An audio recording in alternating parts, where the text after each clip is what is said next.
Good morning. How's everybody doing? Very good. It's my pleasure to be here. Thank you to the NASSCOM leadership for the invitation and to the NASSCOM organizers for putting together a great event and making sure that everything runs so smoothly. And thanks to all of you for being here this early in the morning. I know it's early for many of you. It's even earlier for the people that aren't here yet.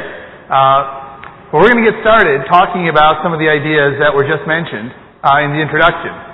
I should say before I get into this that I was here a few years ago talking at the NASSCOM conference. I think it was maybe in 2007. And a number of things have happened since then that I thought are worth mentioning before we dive into this topic. One of the things that's happened since the last time I was here is I've had a number of children in my life. So now I have 3 kids from the age of 4.5 years old all the way down to 3 weeks old. And I mention that because last time I was here, I talked about negotiating from a position of weakness. And I am here to tell you now that everything I mentioned last time is wrong. I've learned a lot more since then, and so it is possible that everything I say today will be no longer relevant in 5 years, at least in my life. The second thing that happened after I left NASSCOM last time was that I discovered that if you give a talk at NASSCOM, if you're speaking to a group of software and IT and technology enthusiasts, then that talk is likely to end up on YouTube. So now I'm a little bit more mindful of what I say because it may outlive this morning. So I'm going to be careful about that. And the only other thing I'll mention is that one of the great innovations of the last couple of years that I have become quite fond of is sitting at the bottom of the first slide, which is Twitter. It is quite addictive. And I found it's quite a nice way to keep in touch with people that you don't otherwise connect with. So if you're someone who is on Twitter, that's me there, and maybe we'll connect on it even if we don't get an opportunity to connect while we're here. The topic I chose for this morning's conversation is solving the trust problem. The work that I do is on negotiation broadly. Negotiation, deal-making, conflict resolution, dispute resolution, and I had a choice between either giving a 45-minute overview of different topics in negotiation or doing a bit of a deep dive on one specific aspect. And I chose the latter. I chose to do a deep dive because I think if I was to just go over a bunch of high-level concepts or talking points, I don't think anybody would walk out of this room with anything that they can do anything with. And so instead, I figured we'll talk about a topic that I think is relevant to most of us. Not just in business, not just in deal-making and negotiations, but in our lives as well. Trust is something that we run into all the time. Lack of trust is also something we run into often enough. And it's an idea, it's a set of ideas that I've been tackling for the last 10 to 15 years in my own work, and I wanted to share with you some of the ideas that have emerged from that. Nothing that I'm going to say is going to be rocket science. There's no Lagrange equations to solve. There's no high-level mathematics. There's nothing that's going to be very, very complicated. But what often happens is some things that are not complicated, that are easy to grasp, often get missed because we're used to doing things a certain way in our lives. My hope is that by the time we get to the end of the talk, after having talked about 6 strategies or insights and some applications, my hope is that at least one thing sticks in the mind of everybody here. At the end of the talk, hopefully when you leave the room, there's at least one idea that you find compelling. At least one insight that you find worth thinking a little bit more about or taking back to your work or your life. One idea that you may want to share with your team when you go back to work. And that's sort of the idea. As we go through the talk, the way I have structured it is for each strategy, I'm going to start with some motivating example.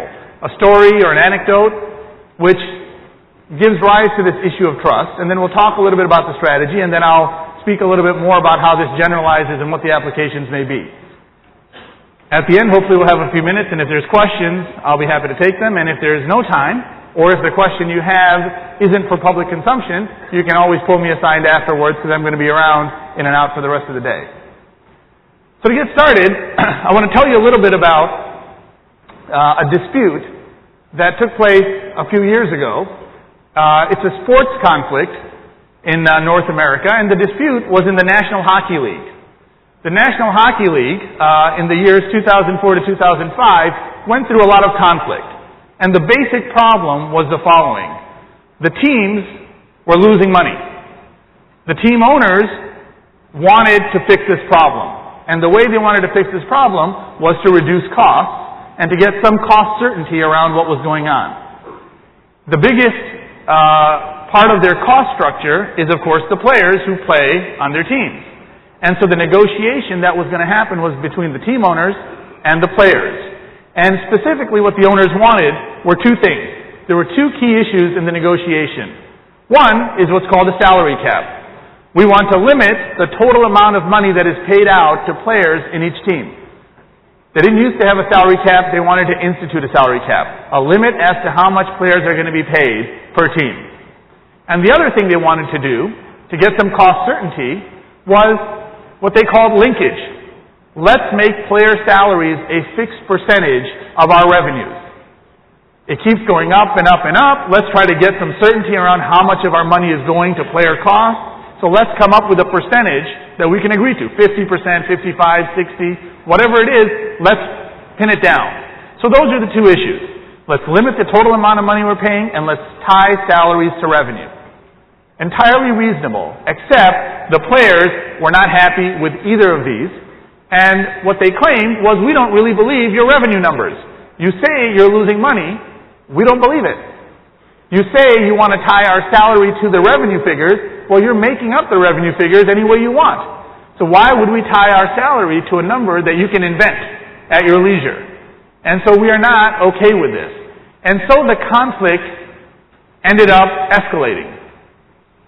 4 or 5 months into the conflict, they've lost half a season. All right? Half of a season has been lost to this negotiation. Finally, as they're getting towards the point where they're going to have to kill the entire season, they reach a compromise. And the compromise they reach is that the players say, listen, we will accept a salary cap. All right, we have to negotiate the specifics, but we agree. We'll give you a salary cap. And in return, the owners said, we will no longer demand that you link salaries and revenues. All right? So we'll take that off the table, and you agree to a salary cap. This is great. Both sides are giving in a little bit. And now all we have to do is figure out what the salary cap is going to be. And so here's what happens. I'm going to just graph for you the proposals and counter-proposals of the two sides on the salary cap issue. How much are players going to be paid at a maximum per team? The initial offer from the owners was $31 million per team. All right? At this point, the players had rejected the salary cap. When they got to the compromise stage, where both sides were willing to make some concessions, the owners moved from 31 million to 40, and the players said, no, it's going to have to be 52 million. And 52 million is pretty aggressive. All right? The day before the league announced they were going to cancel the season, some more haggling took place, and final offers came to the table. And the final offers were 42.5 million from the owners, and 49 million from the players. So you can see we're seeing the sort of classic funnel shape here. We're getting a little bit closer. The problem was the owners had no more money to give. This was, by all accounts, the most they could have possibly given. And yet the players were still stuck at 49 million. And so what happens next is that they cancel the season. And canceling the entire season means they've just burned $2 billion, that's billion with a B, in revenues. Not because anybody doubts that these two parties should reach an agreement, but simply because they couldn't reach an agreement for about 5 months on primarily this one issue. And the question is, what went wrong? And if you ask the owners, if you ask the league, if you ask the commissioner of the league, the answer is pretty obvious. There wasn't that much money to go around, and the players were greedy. The players wanted more than was even there. And that's one version of the story. And that version has some support. I'm going to share with you what happens when they actually do reach a deal. After they cancel the season, where do they end up on salary cap when they finally reach a deal? We're at 42.5 and we're at 49. After the season is canceled, they end up at 39. Now the players seem to be getting even less than they could have gotten before they canceled the season. More support for the idea that the owners presented, which is that there was only so much money, they didn't accept it, they were too greedy, and as a result, We've lost more money and now the most we can give is $39 million. I don't believe that story. In fact, I'm quite certain that it's not an accurate representation of what actually happened. Because if you think about how they actually solved the dispute, how they actually reached this conclusion at the end of the day, $39 million isn't the whole story. There was something else going on with this $39 million. The way they reached this deal was that the players came back to the owners and said, listen, the problem here is that even though you're not asking us to link salaries to revenue, the fact is we still don't believe how much money you're really making. If you can open up your books a little bit, if you can show us how much money is there, if we can spend a few months defining what team revenues even means, maybe we can get to a point where we'll accept your number. And so what they did over the next 2 or 3 months is that the owners actually opened up their books and they spent a lot of time working with the players to define what team revenue actually means. And this $39 million is only part of the deal, because after they opened up the books, what were they able to do? They were able to link salaries and revenues. And so now they have $39 million with linkage. What that means is if revenues go up, the salary cap will go up as well. And with that deal, what happens the following year is that the salary cap moves from $39 million to about $44 million. Now the players are getting better than they could have gotten before the season was canceled. The year after that, it goes up to about $47 or $48 million. Now, these days, it's closer to $60 million. If you think about what went wrong, the fundamental problem in this dispute wasn't that the parties didn't deserve to be in a partnership together. It wasn't that they didn't belong together. It wasn't that there wasn't enough money on the table. All of that was true. There's $2 billion on the table. If these two parties can just agree, they can share that $2 billion. But as the owners would tell us, the players wanted too much. And what the owners should have realized is that the owners had a choice. When the players said, we want more than is even there, when somebody tells you in a negotiation, I want this much, and you know there's only this much to go around, you have a choice. One option is to think of them as being greedy, and think of them as being irrational, and think of them as being stubborn, and fight that battle. The other option is when somebody is asking for this much, and there's only this much to go around, the second option is to realize that maybe they don't believe you when you say there's only this much to go around. Maybe the problem isn't that they're greedy or irrational, it's that they don't trust you. And it took the owners too long to realize that the problem wasn't that these folks wanted too much and more than was there, but that there wasn't enough trust. And one of the first things I want to highlight here is that one of the biggest problems we see in conflict is that we are often ready to mistake mistrust for greed. When people are making demands that make no sense to us, when people are asking for things that seem entirely too extreme, too stubborn, too out of the realm of possibility, our tendency is to think of that as representing either greed or irrationality, or maybe they're just crazy or whatever. If we shift our perspective a little bit and ask why might they be doing that, sometimes we can get greater traction. As we think about this more generally, because few people here will be negotiating a deal in the National Hockey League anytime in the near future. But in our own deal making, in our own negotiations, what this tells us is a few things. First, when we're negotiating, we should ask ourselves, have we helped the other party set realistic expectations by effectively communicating the limits of what we can offer? If they're asking for too much, is the problem with us? Have we not been effective at communicating how much value is really on the table?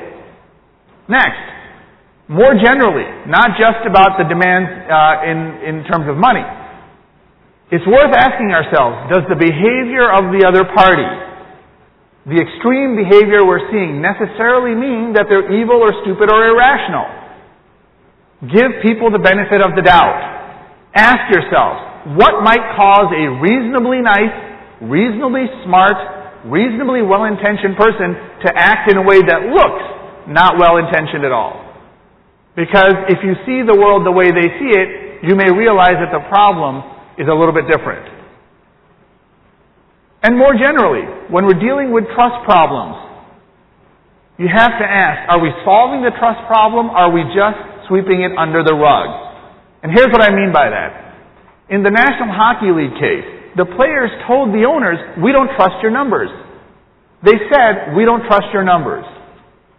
And the owner said, because you don't trust our numbers, let's not do a deal where that trust is required. Let's not include linkage in the deal. You don't trust our numbers? Let's do a deal where trust isn't needed. So let's take linkage out and just argue over salary cap. The problem was, even trying to figure out what the salary cap is required some level of trust. When there's not enough trust, you have two options. When there's not enough trust, option one is only consider the kinds of deals you could do without trust. The level of trust is low, accept it, can we still do a deal?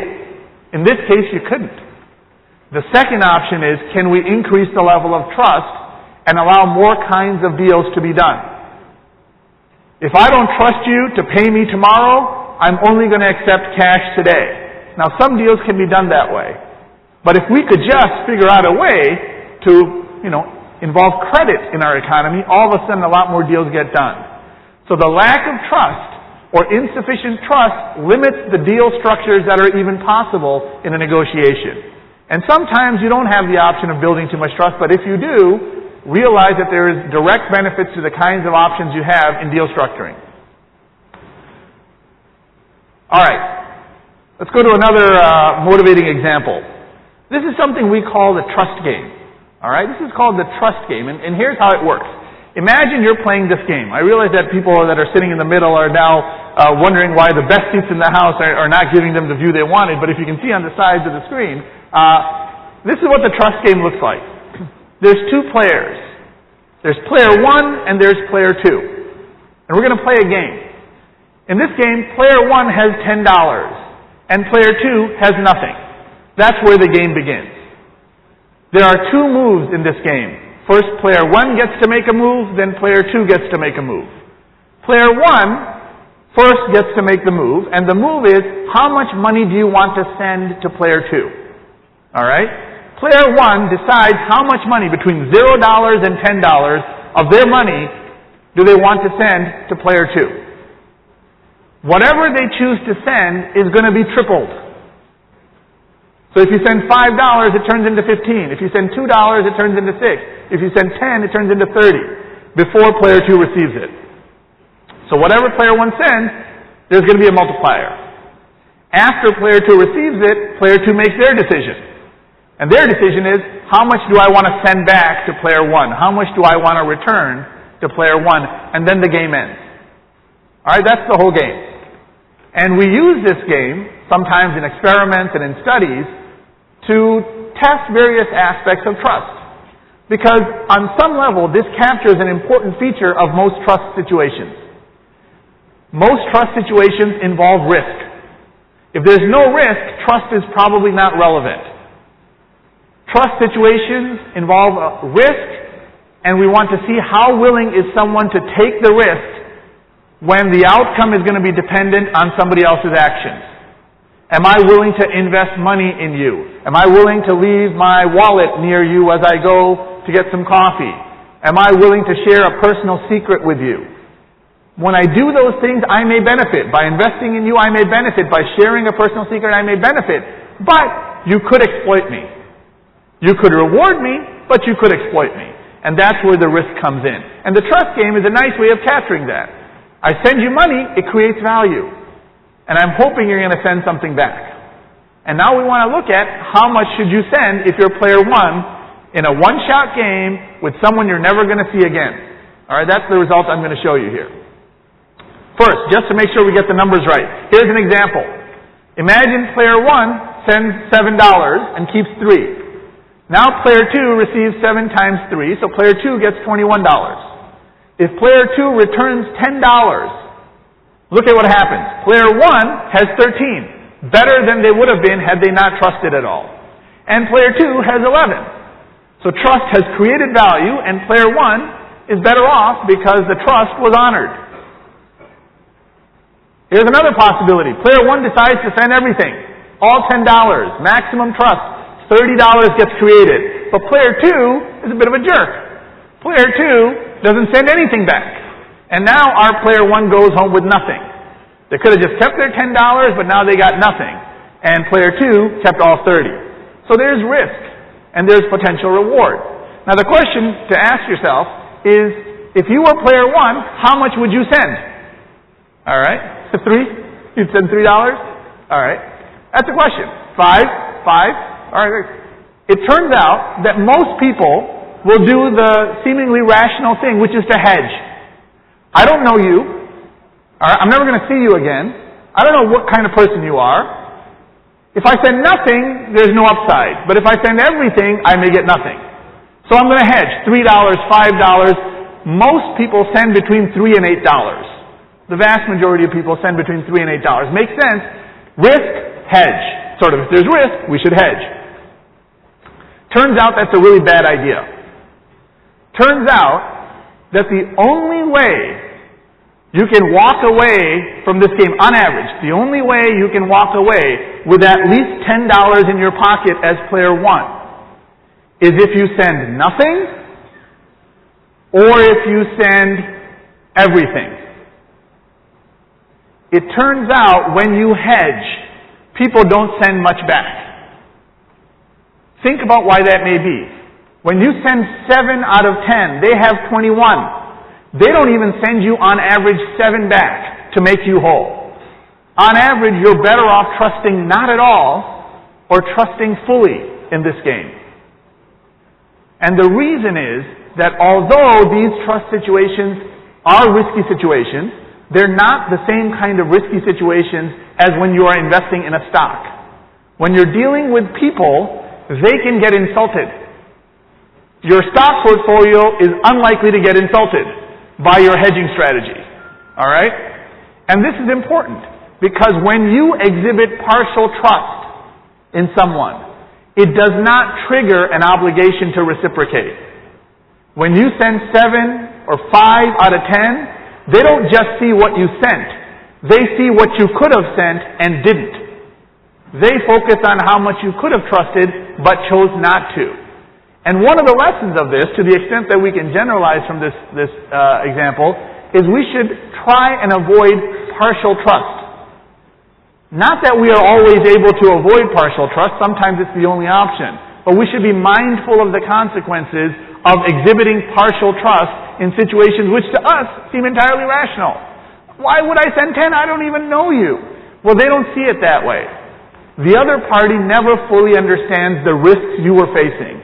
They only understand what you did for them. So when we think about how this generalizes, when we think about what this means more generally in negotiations, deal-making, and conflict, first, we need to ask ourselves, are we unintentionally signaling partial trust in our dealings and in our relationships? Are we behaving in ways that make complete rational sense from a risk mitigation point of view, but are we sending signals that suggest to people that we don't trust them? Now, maybe you don't care about sending that signal. All right, maybe you want to intentionally send that signal, but you may also be unintentionally sending it and getting them not to want to reciprocate or feel obligated. Second, might we be better off sometimes giving them everything they want on a few issues rather than just a little bit on every issue? Here's what I mean by that. I was working with the CEO of a company, and he was going to go on sabbatical for 3 years, and he hired a president to take over his company. After the first year or two, the company was doing well, and the president felt that since he was basically running the company, he deserved more than just a salary.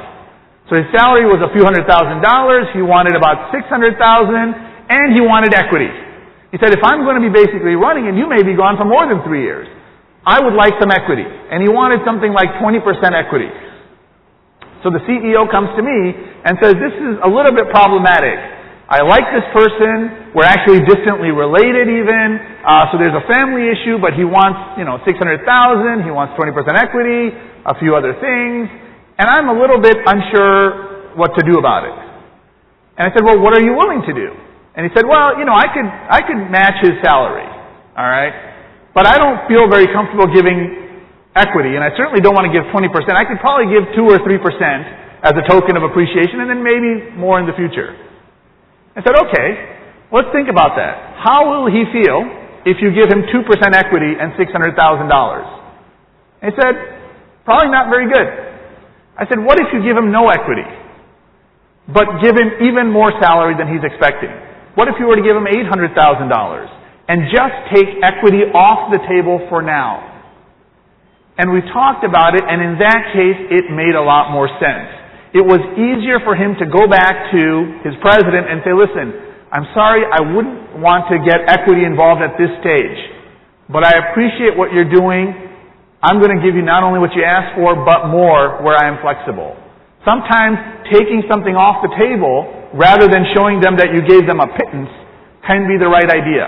All right? Again, you want to think about the situation you're in, but that's an example. Do we want to be showing partial trust or partial concessions or meeting them halfway or not even halfway in a bunch of issues, or do we want to take some issues off the table and be more rewarding and more generous on the others? Another way of thinking about this is, can we shift the other party's attention away from what we're not doing and towards what we are doing? Can we get them to focus on what we have done rather than what we theoretically could have done but didn't?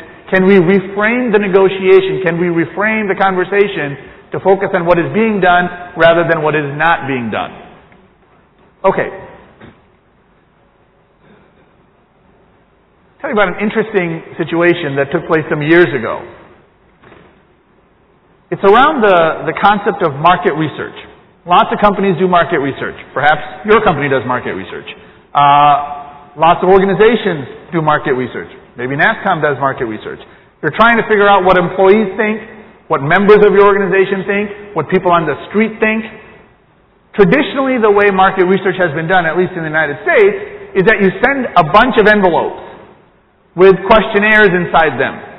And you send them off to whoever you're trying to survey.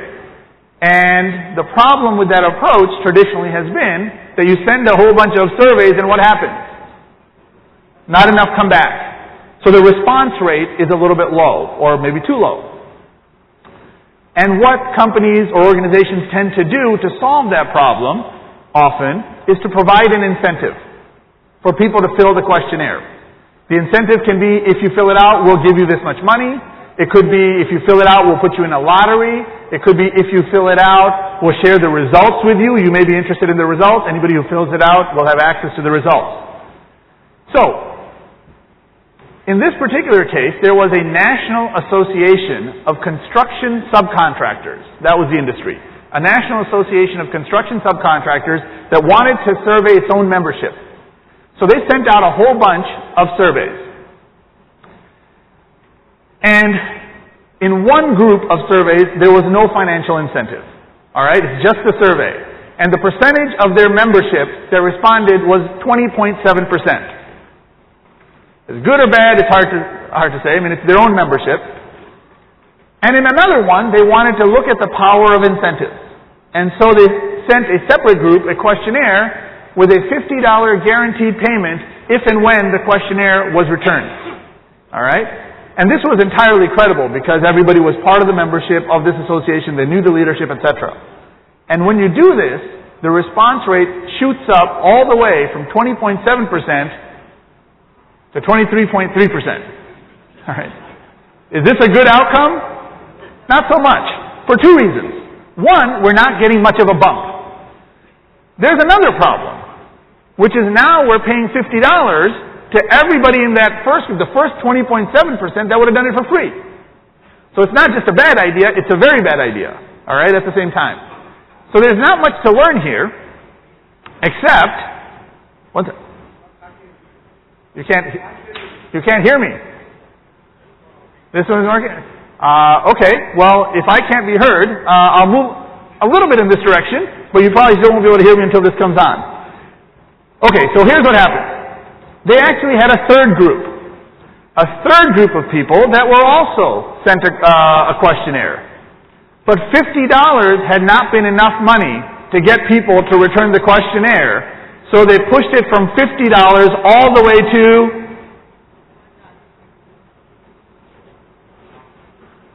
$1. But there was something different about this $1. The $1 was in the envelope itself. All right? And now, 40% returned the survey. The question is, what is going on here? Now, this is a little bit strange. I'm not saying it's inexplicable, but it is a little bit strange. And the reason it's strange, one way to think about it, is that we know something about the roughly 17% of people that would not have done it in group 2, but would be willing to do it in group 3. What we know about that 17% of people is that these people hate this questionnaire so much, they won't fill it out for a guaranteed $50 payment. But they'll do it for one. Who are these people? And how do we sell them lots of stuff?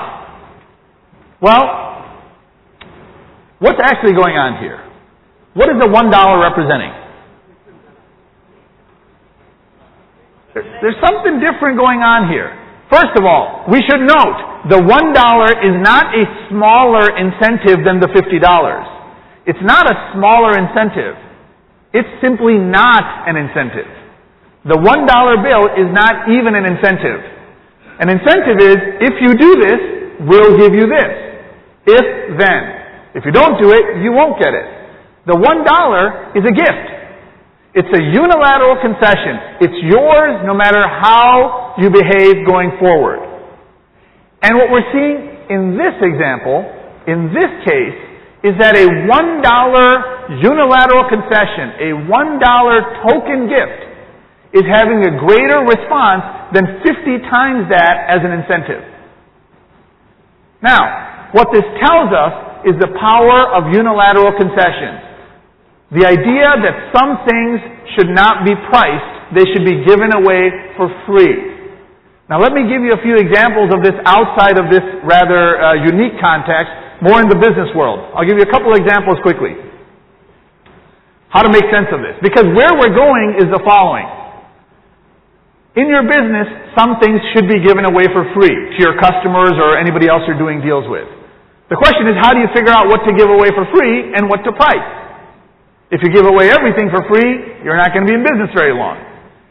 The equation you're trying to solve, or it's actually an inequality. The inequality you're trying to solve is the following. Are we going to get more in revenue by pricing this?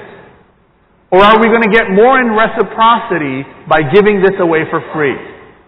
Conceptually, that's what we're dealing with here. Now, let's go from conceptually to some actual examples of what that means in practice. Because what we're talking about here fundamentally is this idea of giving some things away for free. I was doing some work with a company in the United States that is a financial firm. Everybody would know what this company is, but one division of this company is in the business of, they have corporate customers, and they have as their product a technology platform that is used to execute financial trades. So if you buy a stock through a bank or a broker-dealer, it may go through their platform to get executed. So this company licenses and services this technology platform for banks and broker-dealers. So that's their business. In this company, there are two divisions. There are the salespeople and there are the relationship management people. The salespeople, your job is to go and get new clients. Sign up new banks, new broker-dealers to be our customers. And do the first contract. Sign the first contract. The moment the sales folks bring in a new customer, they hand them over to the relationship management team. A relationship manager is assigned, and that person is in charge of managing the relationship and doing all future renewals of the contract. So that's how their business is structured. For better or worse, that's what it is. Salespeople bring in the client, then the relationship managers do future renewals and service their relationship. In this company, the relationship managers used to complain a lot about something that happened every once in a while. Every once in a while, a relationship manager would walk into the office, or walk into their cubicle, or walk into the cafeteria, and say something like, it's going to be one of those days. Got one of those calls this morning. Guess what I'm going to be doing today? And what they'd be referring to was a client would have called that morning and said something like, something went wrong on our end, the client would say. Something has gone wrong, and a trade or a set of trades that was supposed to be executed never got initiated. Now, the trades still need to close by the end of the day today, or they still need to close by the end of the day tomorrow, whenever the closing is supposed to be. Please make sure that happens, the client would say to the relationship manager. Please make sure that this trade gets executed the way it was supposed to. Now, the relationship manager would be in the unfortunate position of having to tell the customer, I'm sorry, you can't do that. You know, these trades take a certain amount of time to complete. We can't just rush order them. And the client would say every time, I don't care how you do it, you understand this is an important issue, our reputation is on the line a little bit, and there's compliance issues, we'll send you all the paperwork, it's entirely legitimate, you just got to make it happen. And every time the relationship manager would finally say, okay, let me see what I can do. And then that relationship manager would spend literally the entire day physically walking this set of trades around their campus. Going to the technology folks, going to the redundancy folks, going to the compliance folks, going to the this folks, to that folks. And it would be a big waste of time. So they'd complain about it. At a particular meeting, where I was there for other reasons, this issue came up. Somebody must have gotten that call this morning, somebody was frustrated, it came up. So one of the salespeople says, hey folks, this problem has been going on for a really long time. I've been here 10 years, I'm sure it's been going on a lot longer than that. Let's just solve it. Let's consider this problem a little bit more carefully. What's going on here? Let's consider the facts. 1, client makes a mistake. 2, we fix it every time. 3, because we don't charge for it, they have no incentive to get it right the next time. 4, because we don't charge for it, we also don't make any money off of it. Why don't we fix all of these problems at the same time? And then he gives an example that he says is appropriate. He says, let's be like FedEx. And everybody's like, FedEx? He says, think about what FedEx does. When you go to a FedEx office to ship a package, and you go to the front desk and you say, I'd like to ship this from Delhi to Bombay, or from Boston to Chicago, or whatever. The FedEx person says, okay, great, we can get it there in 3 days and it'll cost $20. If you then say, oh, no, you don't understand. This needs to get there tomorrow. I should have thought about this earlier, but it needs to get there tomorrow. The person at FedEx doesn't say, oh, in that case, don't worry about it. We'll get it there tomorrow. Nor do they say, no, we can't get it there tomorrow. What the FedEx person says is, okay, we can get it there tomorrow. It'll cost $40. What they've discovered is that they provide this additional service. And they have put a nice price on it. Let's do the same thing. For expedited process, in case of errors, let's think about how much it costs us, put on a nice hefty margin, we'll make more money, they'll make less mistakes, and we can even take some of that margin and share it with our relationship managers who have to go through the trouble of fixing problems that they didn't cause. All problems are solved. Less mistakes, more money, relationship managers doing what they want to do and getting paid more. Fantastic. The moment the sales manager proposes this idea that solves every one of their problems, every relationship manager in the room says, don't do that. That is a bad idea. That is a horrible idea. And think about why that may be. One of the first relationship managers to speak up after that little comment says the following. He says to the sales VP, he says, Mike, I think his name was Mike, do you understand how little relationship managing we actually do? He says, we're called relationship managers. But almost every single thing we as a company do for our clients is either baked into the technology, it's automated, or it's written into the contract.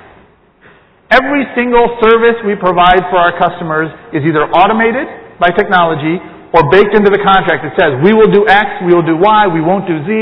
In this case, we'll do... 3 years from now, when our customer the client's contract is over, when the contract is expiring, and the customer is thinking about whether to shop it around or stick with us, when the customer is thinking about whether to squeeze us a little bit harder on price, whether they're thinking about going out for more bids, they don't remember a single day when the technology worked perfectly or when we did everything that we said in the contract we would do. They don't remember a single day when those things happened. They remember the one day when the technology couldn't help them and the contract couldn't help them. Only I could help them. And I did. So that's why we keep our customers. Now we could charge them for this service, and they'll accept the charge. It doesn't happen often enough. We may make a couple $100,000 more a year. But if we can keep one out of our 300 plus customers from leaving us in 3 years, that's millions right there, or maybe tens of millions for each one of those customers. And what this person was talking about, it was in this context, here, for this aspect of what we provide, we will get more in return by giving it away for free than by charging for it. Because what is necessary in these relationships is the element of volition. People look to see, what did you do when you didn't have to do it? I'll give you a quick other example of this. In the hotel industry, somebody told me this story a couple years ago. There's a big hotel chain that even is represented in India, but it's international. They decided to improve their quality standards. Sort of a Six Sigma approach to improving their hotel experience for customers. And here's specifically what they wanted to do. They said, let's make the customer experience perfect. From the moment somebody finds us on the web or comes into our hotel to the moment they leave, everything is going to be perfect. When they get to the front desk, the price they're being charged is what they were quoted online. When they get to the elevator comes quickly. When they get to their room, the swipe card works on the first time, not the 10th time. When they're in their hotel room, the ironing board is not wrinkled. When they're checking out on TV, it works. Everything perfect. And then, as they started implementing their quality improvements, they also started measuring how well they were doing. And they discovered something quite interesting. What they discovered was the following. The customers who were most satisfied and the customers who were most likely to recommend the hotel to other people were not the customers who had a perfect experience. The most satisfied customers and the ones who were most likely to recommend this business to other people were not the folks that had a perfect experience. Rather, it was people who had had a, quote, very good experience, but where something had gone wrong, which was then immediately addressed. They were more satisfied than folks for whom nothing went wrong. Think about that. Now, again, it's a little bit weird. Not that we can't make sense of it, but think about it. If I came to you before you came into this hotel and said, listen, sir, we have two options. We could give you a perfect experience, or we could give you a very good experience where something will go wrong, which we will then immediately address. Which one would you prefer? And most people would say, I'll take the perfect experience, but I appreciate the fact that there's two options. But I'll go with perfect. And yet, experientially, phenomenologically, that is not how they evaluate these two experiences. Now, I'm not suggesting you go and make mistakes and then solve them and be the superhero. But what it does remind us again is that people look to what you did when you didn't have to. Volition. That's where people are looking at the element of trust and reciprocity. That's where they're looking at, what is this worth? And I'm not talking about close relationships. I'm not talking about you and your business partner. These are arm's-length relationships, financial institutions, hotels with customers they may never seen. Even there, people are looking for that element. All right? So as we think about it more generally, again, the first question, are we going to get more in revenue by pricing this, or are we going to get more in reciprocity by giving it away for free? Second, have we maximized the likelihood that we actually get reciprocity? Have we labeled what we have done as a concession to make sure they don't think that what we're doing is because we're weak? For example, your customer is late in making a payment. You decide instead of charging a penalty, you'll waive it. They may interpret that in one of two ways. They may think, thank you, that's wonderful, we appreciate that. Or they may think, well, I guess, we're the more powerful entity in this relationship, we can do this anytime we want. You want to make sure that you label your concessions. Listen, this would be a penalty. This is not cheap for us, but we value you and we value this relationship and we're willing to make an exception. We know that if the roles were reversed, you would do the same thing for us. Label your concessions so they don't see that as a signal of weakness or that it doesn't cost you anything and rather see it as goodwill. And finally, are we creating space for volition or is everything automated and everything is in the contract? Okay. This is a very short story. It's not even a story, it's like a small anecdote that somebody told me. It was a person who has a business in South Asia. And we were talking about something and he said something that stuck with me for a long time. He said to me that I won't do business with anybody from the West unless they are willing to fly into my city, get out of the airport, get into a car that we'll send for them, and drive the 18 kilometers it takes to get to our manufacturing facility. That 18 kilometers takes 3.5 hours. He said, I won't even do business with anyone unless they're willing to take that trip first. And the reason is, if I don't ask them to do that, if they haven't done that, then the moment something goes wrong, they're going to assume it's either we're stealing from them or we don't know what we're doing. Alright? What he's talking about is what we call normalizing the process for the other side. Making sure that they understand what they're actually going to experience and that what is normal may be different from what they expected.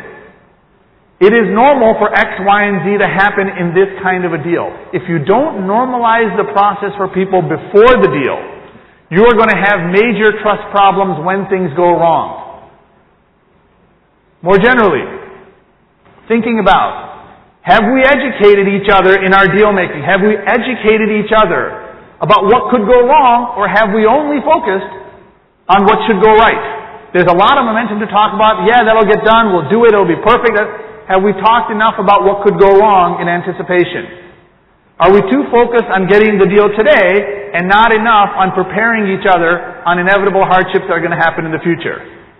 And more generally, what are the kinds of trust problems we're not facing today but we may in the future that we can do something about? This is something an executive in India mentioned to me, and somebody, a name that most people here would know, if not everybody. He said something strange happens when we're doing a contract negotiation, especially with people from the United States.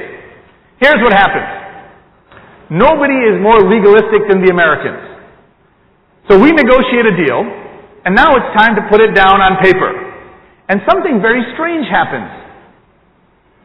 They don't trust us, and we don't trust them, for two entirely different reasons. We're arguing over the contract. Here's what they're thinking. How can we trust someone, the Americans say, who is unwilling to write down in the contract what they have promised they will do? They want everything in the contract. Everything we ever said needs to be written down. And we resist that because, things are more you need some flexibility. So they don't trust us. Meanwhile, we don't trust them. And we're thinking, how can we trust someone who won't do anything unless it's written in the contract? Think about that. Usually when we think about what's untrustworthy, it's obvious. Somebody stealing money, they're not trustworthy. Alright? Nobody disagrees about that across cultures. Somebody who steals from you is untrustworthy. But now look at the situation where two opposing behaviors are seen as untrustworthy depending on which perspective you have. There's not one thing that's trustworthy and one that's untrustworthy. Depending on your script, depending on your economy, depending on your culture, different things are what you weight more. Both sides are right. It is important to have a contract to mitigate risk. It is also important to have strategic flexibility because not everything can ever be predicted with accuracy. Which one each side is weighing more is going to influence what they think is appropriate to push for. The idea is to understand and respect the other party's script. When they want to do something precisely the opposite of how you would do it, it doesn't mean that they're wrong or they're untrustworthy. The opposite of good doesn't have to be bad. The opposite of trustworthy doesn't have to be untrustworthy. They may simply have a different script. In this case, are we on the same page about how much we should value strategic flexibility versus risk mitigation? More generally, what cultural norms, assumptions, or constraints are affecting our interpretations? In one culture, the deal gets done very fast. In another culture, things take forever. And you assume that they're taking a long time and they don't want to talk about numbers. Maybe they're just trying to get information from us so they can hurt us in the future. Maybe things are just done differently. Understand that. Give a little bit of benefit of the doubt. Fundamentally, what you want to get comfortable with. Are there ways for us to have them meet our needs without forcing them every time to do it our way? Be flexible on way and less flexible on needs.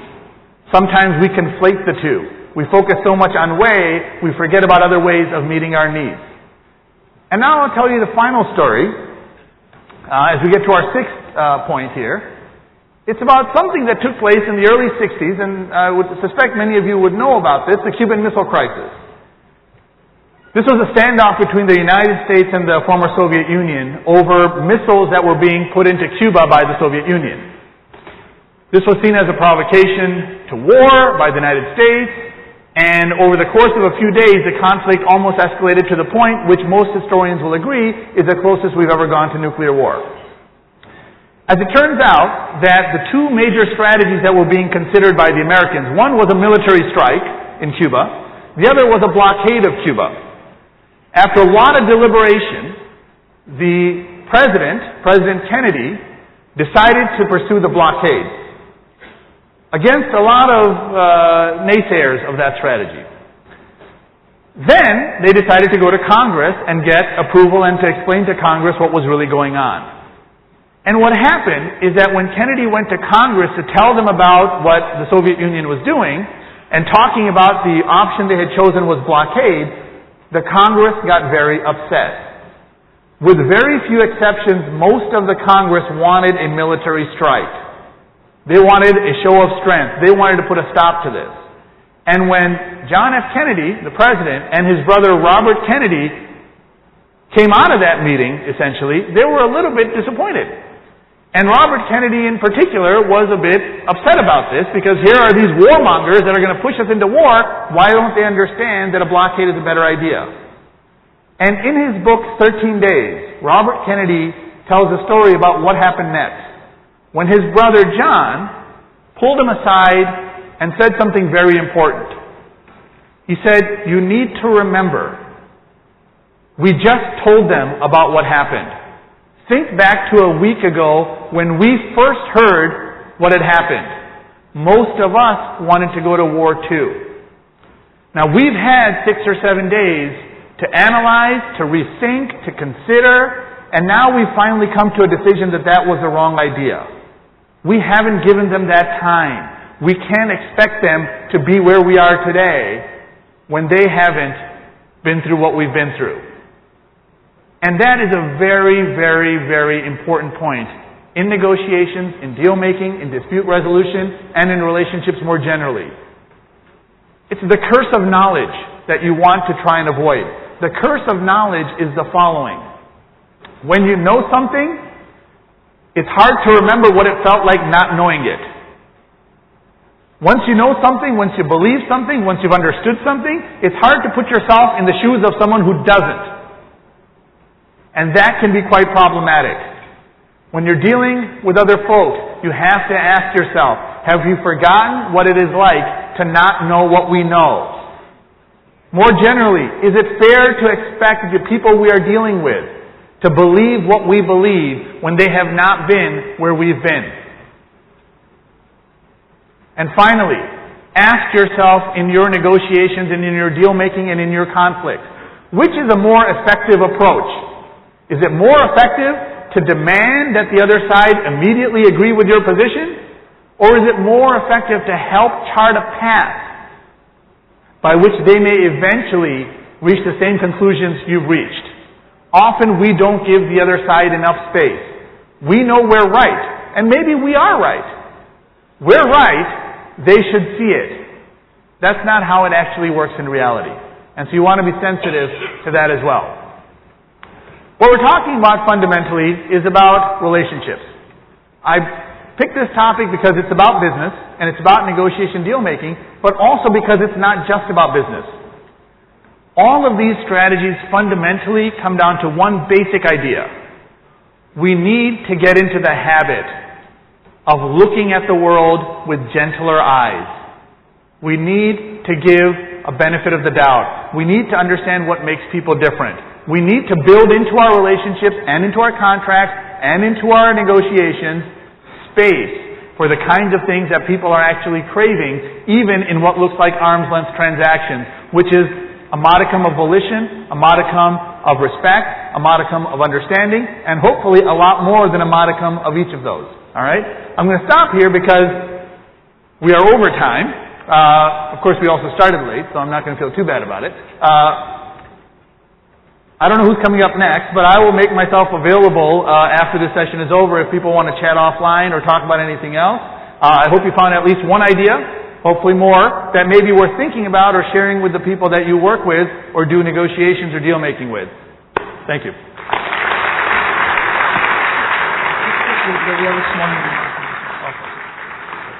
Thank you, Professor Malhotra. It was indeed a pleasure listening to you. I believe, annual reviews being round the corner, this is going to be pretty helpful. Thank you so much. May I please request Mr. Rajendra Pawar to kindly please come on stage and hand over a small token of appreciation to Professor.